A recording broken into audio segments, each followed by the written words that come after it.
in the future, national and regional peace and security will depend not on who controls access to arms, but on who controls access to medicines.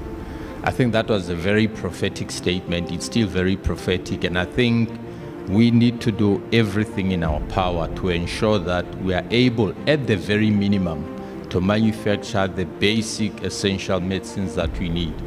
And so I'm here along with a lot of fellow travelers and fellow soldiers to advance the agenda.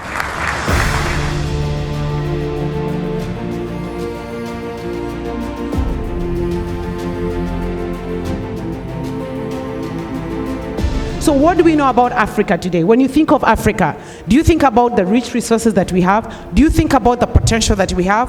Or do you think about the greatest runners that come out of Kenya? Or the footballers that we have? Or do you think about the great rugby team that we currently have? What comes to mind? Do you think about the safaris? Is that all we are all about?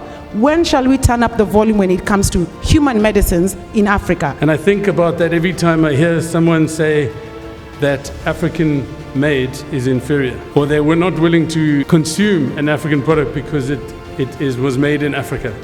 Even if private sector does the best that it can, we need to carry the leadership of the individual countries and the collective leadership of Africa towards the direction where Africa is a source of wealth for the rest of the world.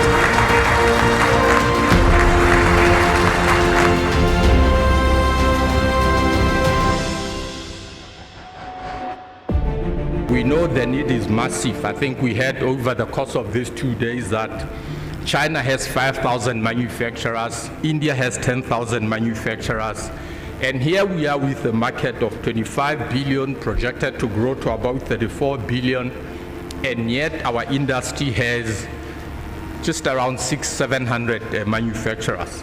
We have a lot to do. A final thank you to you all. I hope you've had a lot of fun. I certainly have. Thanks very much.